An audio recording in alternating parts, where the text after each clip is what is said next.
সবটাই পরিষ্কারায়ণ। আত্মহত্যা, হাতে উইল, পাশে বিষের শিশি। আমি তো কিছুই বুঝতে পারছি না। মৃণালবাবু, আপনি বলছেন বটে, কিন্তু আমার অন্য কিছু মনে হচ্ছে। আমি কিন্তু একটা রহস্যের গন্ধ পাচ্ছি। সাজানো একটা উদ্দেশ্য থাকলেও থাকতে পারে। রনি, মেঝের দিকে তাকাও। একটি অস্বাভাবিক বিষয় চোখে পড়ছে না? হ্যাঁ, মিউজিক রুমের মেঝেতে এক জায়গায় সাদা পাউডারের মতো কিছু দেখা যাচ্ছে। আচ্ছা, এটা কি বিশেষ শিশি থেকে পড়েছে বলে মনে হয়? সেটা তো একমাত্র পরীক্ষার দ্বারাই বোঝা সম্ভব। মৃণালবাবু, আপনি একটা কাজ করুন। যা যা ক্লু পাওয়া যাচ্ছে সমস্ত কিছু নোট করুন, আর একই জিনিসের দুটো ভাগ করবেন। তার মধ্যে একটি ফরেন্সিক ল্যাব আর আরেকটি আমাদের 3 মশালের অফিসে পাঠিয়ে দিন। আচ্ছা, এই পিয়ানো কি এখানে পড়েই থাকে? কেউ কি এটিকে বাজায় না?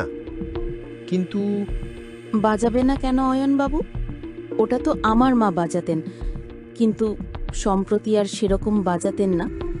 আর তাছাড়া আমি একটু বাজাতাম, ওই আর কি। মৃণালবাবু, কাইন্ডলি একটু এইদিকে আসবেন, আপনাকে একটা মজার জিনিস দেখাবো। আপনি আগে দেখুন তো নিজে থেকে কিছু বুঝতে পারেন কিনা। আমি তো কিছুই বুঝতে পারছি না। ভালো করে লক্ষ্য করুন, পিয়ানোর সবকটি কিতে ধুলোর পুরো আস্তরণ জমে আছে। কিন্তু এই কিটাকে লক্ষ্য করুন তো একবার। কি বলছো কি অয়ন? এর মানে? এর মানে একটাই মৃণালবাবু, অনেক বছর পরে পিয়ানোর এই একটিমাত্র কি বাজানো হয়েছে। একটি মাত্র কি? কিন্তু কেউ আত্মহত্যা করার আগে একটি মাত্র সুর বাজাবে কেন? অয়ন বাবু, তুমি আবার আমার কাজটা বাড়িয়ে দিলে। এবার দেখছি আবার খুঁটিয়ে তদন্ত শুরু করতে হবে। কি করবেন বলুন মৃণালবাবু? আপনার কাজ তো আপনাকে করতেই হবে। আমরা আপনার পাশে আছি, ঠিক যেমন আমাদের পাশে আমাদের দর্শক বন্ধুরা আছে। কি ঠিক বললাম তো বন্ধুরা? আপনারা আমাদের এরকমভাবেই সাপোর্ট করে যান, যাতে আমরা এই রকম কাজ করার জন্য আরও মোটিভেশন পাই। আর আমাদের কার্টুনের চ্যানেল মানে MCCA বাংলা কার্টুনকে সাবস্ক্রাইব করে পাশে থাকা বেল আইকনটিকে অন করে রাখবেন, আমাদেরকে সবার আগে দেখার জন্য।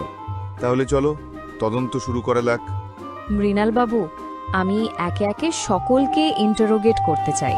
আপনি কাইন্ডলি একটু ব্যবস্থা করে দিন প্লিজ। আচ্ছা দীপা, আমি ব্যবস্থা করে দিচ্ছি। রনি, তুমি আমার সাথে একটু চলো। দুজনে করলে কাজটা তাড়াতাড়ি হয়ে যাবে।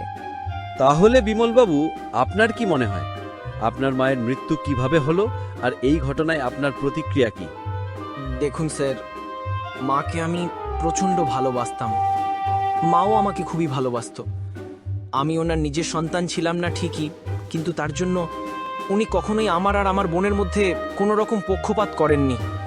আমি ওনাকে শ্রদ্ধার নজরে দেখতাম। আর আপনি প্রতিক্রিয়ার কথা জিজ্ঞাসা করছেন? একজন ছেলের জীবন থেকে তার মা চলে গেলে কিরকম প্রতিক্রিয়া হতে পারে বলে আপনার মনে হয়? উই আর সো সরি বিমলবাবু, আপনি তো দেখছি খুবই ভেঙে পড়েছেন। আচ্ছা, আপনি যেতে পারেন। বিমলবাবু, আপনার বোন শুভ্রাকে একটু ডেকে দেবেন দয়া করে। ধন্যবাদ ম্যাম।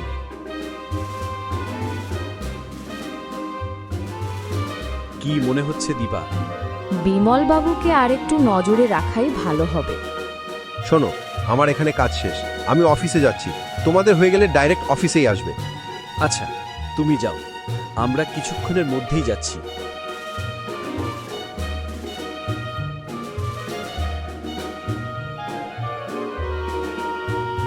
আসতে পারি ম্যাম? কি ব্যাপার শুভ্রা দেবী, আপনার লেট হলো কেন? আসলে ম্যাম, একটু ফ্রেশ হতে গেছিলাম।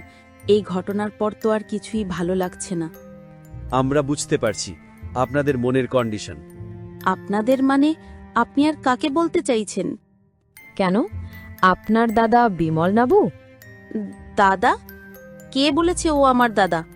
মা ওকে রাস্তা দিয়ে কুড়িয়ে পেয়েছিল। আমি কখনোই ওকে দাদা বলে মানতে পারবো না। দাদা না ছাই সম্পত্তির লোভেই এ বাড়িতে ছিল। যেই দেখলো সম্পত্তি হাত থেকে বেরিয়ে গেছে, অমনি সরে পড়ার চেষ্টায় আছে। আমার তো এটাও মনে হয় যে ওই অকর্মণ্ডই আমার মাকে খুন করেছে। আচ্ছা, বুঝলাম। আচ্ছা, আপনাকে পিয়ানো বাজানো কে শেখায়? আমার মা। আচ্ছা, আপনি যেতে পারেন।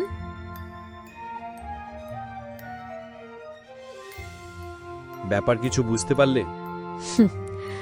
দাদাকে শুভ্রা নিজের শত্রু হিসাবে আমাদের সামনে দেখাতে চাইল।